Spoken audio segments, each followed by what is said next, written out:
Hello everyone, welcome back to my channel. So today we are going to start another topic, HRD, that is Human Resource Development.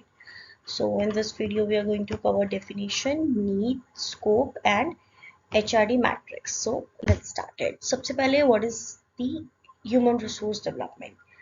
HRD क्या होता है? It is a process which helps the employees of an organization to improve their functional capabilities for their present and future goals.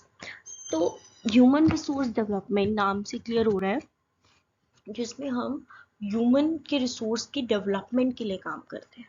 ठीक है, अपने जो हमारी organisation के employees हैं, ठीक है, और उनको इम्प्रूव करने के लिए, ठीक है, उनकी फंक्शनल कैपेबिलिटीज़ को इम्प्रूव करने के लिए, ताकि उनकी प्रेजेंट और उनके फ्यूचर गोल्स अच्छे से हो पाए, एफिशिएंटली हो पाए। ठीक है, हमने लास्ट ट्रेनिंग लेक्चर में करा था कि जो एम्प्लॉयज़ होते हैं उनको टाइम टू टाइम ट्रेनिंग चाहिए होती है। तो इट्स सिमिलर कि हमें ह्यूमन रिसोर्स को टाइम टू टाइम डेवलप करना चाहिए, उनको ऑर्गेनाइजेशन के वेलबींग के लिए, ऑर्गेनाइजेशन के प्रॉफिट के लिए, एम्प्लॉयज़ की जो कैपेबिलिटीज़ है, उनके स्किल्स हैं। फॉर एग्जांपल आप एक ही स्किल पे काम कर रहे हो तो वो तो आपका इम्प्रूव हो रहा है, पर आप नया कुछ नहीं सीख रहे हो, आप एक ही चीज़ को रिपीट कर रहे हो। तो अगर आपको अपनी जॉब में इम्प्रूवमेंट चाहिए तो आपको नई नई चीज़ें सीखनी है, न्यू न्यू चीज़ें ट्राई करनी है। ठीक है, तो इट्स नथिंग, आपकी जो पर्सनल कैपेबिलिटीज है, स्किल्स, नॉलेज, उसको इम्प्रूव करने के प्रोसेस को, उसको डेवलप करने के प्रोसेस को हम HRD बोलते हैं। इसकी ज़रूरत क्यों है? Continuous grow. जैसे कि मैंने आपको बोला, एक ही स्किल पे काम करोगे आप हमेशा अपनी लाइफ में एक ही पोजीशन पे रह जाओगे। अगर आप अपने आप को ओपन नहीं रखोगे, नया सीखने की कोशिश नहीं करोगे, तब तक आप अपना जो करियर है उसमें ग्रोथ नहीं ले पाओगे। तो आपको कंटिन्यूस अपनी करियर की ग्रोथ के लिए आपको न्यू न्यू स्किल्स को डेवलप करना है। हमारी कैपेबिलिटीज़ को इम्प्रूव करेगा, तभी हमें न्यू अपॉर्चुनिटीज़ मिलेगी, बेटर अपॉर्चुनिटीज़ मिलेगी, प्रमोशंस मिलेंगे। और टीम वर्क, हम अपनी टीम में जितना हम हमारी कैपेबिलिटीज़ है अगर वो इम्प्रूव होगी तो हम अपनी टीम में ज़्यादा इनपुट दे सकते हैं।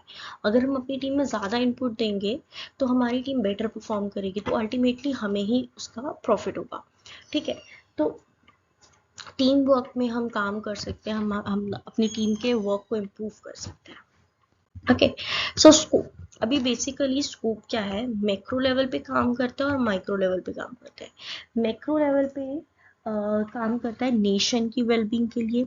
ठीक है, जैसे ऑर्गेनाइजेशन के लोगों को, ठीक है, हेल्थ कैपेबिलिटीज़ हो गया, उनकी स्किल्स, एटीट्यूड्स, जितने भी एम्प्लॉयज़ हैं उनकी स्किल्स को इम्प्रूव करना। ठीक है, मैक्रो लेवल पे।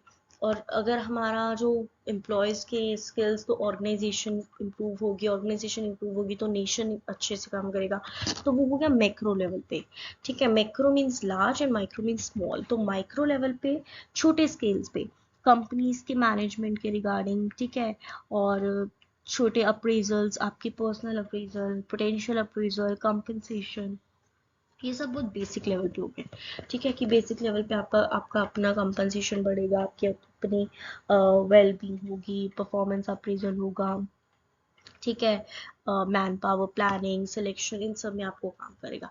मैक्रो लेवल पे ऑर्गेनाइजेशन के और नेशनल बेसिस पे नेशन की इम्प्रूवमेंट होगी। ठीक है, तो इट्स बेसिकली HRD में कुछ नहीं है, इट्स अ प्रोसेस जहाँ पे ऑर्गेनाइजेशन जो है एक प्रोग्राम करती है जिसमें अपने सारे एम्प्लॉयज़ को वो डेवलप करती है, उनको स्किल्स, जो उनकी कैपेबिलिटीज है, उनकी स्किल्स है, नॉलेज है, उन सबको इंक्रीज करती है। अगर आपके एम्प्लॉयज़ उनको मतलब एडवांस नॉलेज है, ठीक है, और एडवांस स्किल्स पे काम कर सकते हैं वो, तो अल्टीमेटली आप ही को इसका प्रॉफिट होगा, क्योंकि उन्होंने जो भी इनपुट देना है अपने स्किल से, या फिर आप जो भी अपने ट्रेन करोगे उनका जितना भी इनपुट होगा वो आप ही को होगा। ठीक है, तो तो ये प्रेफर किया जाता है कि हम अपने स्किल्स को एडवांस, अपने एम्प्लॉयज़ को एडवांस स्किल्स के साथ ही ट्रेन करता है। ठीक है, so that's all. Next is HRD matrix. तो HRD मैट्रिक्स क्या होता है कि जो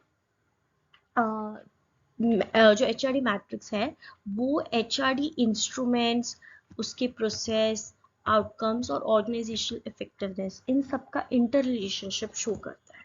ठीक है। तो HRD मैट्रिक्स क्या हो गया, इसमें परफॉर्मेंस सबसे पहले है HRD इंस्ट्रूमेंट। HRD इंस्ट्रूमेंट्स में इंक्लूड होती है performance appraisals, counselling, job analysis, potential development, ठीक है, जॉब रोटेशन हो गया, राइट। HRD प्रोसेसेस में जितने भी हमारे प्रोसेस हैं लाइक रोल क्लैरिफाई और परफॉर्मेंस प्लानिंग, डेवलपमेंट क्लाइमेट, ठीक है। आउटकम्स में, आउटकम मतलब रिजल्ट्स में, ठीक है, कैसे मतलब सेटिस्फेक्शन कितना है, ऑर्गेनाइजेशन में कितना प्रॉफिट हुआ है, और ऑर्गेनाइजेशन इफेक्टिवनेस। ऑर्गेनाइजेशन इफेक्टिवनेस में हो गया कि HRD का जो भी आउटकम रहा, ठीक है, HRD के जितने भी आउटकम रहे उन सब से हमें क्या ऑर्गेनाइजेशन में फ़ायदा हुआ, हमारी टेक्नोलॉजीज़ में, और इफ़ेक्टिवनेस कितना हमारी ऑर्गेनाइजेशन इफेक्टिव रही। तो बेसिकली ये चार चीज़ें हैं, चार जो उसके चार जो ये चीज़ें हैं HRD की, ये आपस में इंटर रिलेट होती है। सबसे पहले तो HRD के इंस्ट्रूमेंट्स तो होते हैं। HRD के जो इंस्ट्रूमेंट्स होते हैं जैसे counselling, performance appraisal, role analysis, ये सब इन्वॉल्व होते हैं HRD के प्रोसेस में। HRD के प्रोसेस से जो भी आउटकम आता है, HRD का आउटकम आता है, उससे ऑर्गेनाइजेशन इफेक्टिव होती है। तो ये चार चीज़ें ऐसे अपने आप में ही इंटर रिलेट करती हैं, ठीक है, कि इंस्ट्रूमेंट से हम प्रोसेस फॉलो करते हैं, जितना भी इंस्ट्रूमेंट होता है उससे प्रोसेस फॉलो होता है, प्रोसेस से आउटकम आता है, और आउटकम से डिसाइड होता है कि ऑर्गेनाइजेशन कितना इफेक्टिव होगी। सो राइट, सो बेसिकली ये HRD मैट्रिक्स है जिसमें ये चार चीज़ें आपस में इंटर रिलेट करती हैं। Okay, so that's all for today. So hope you like this video.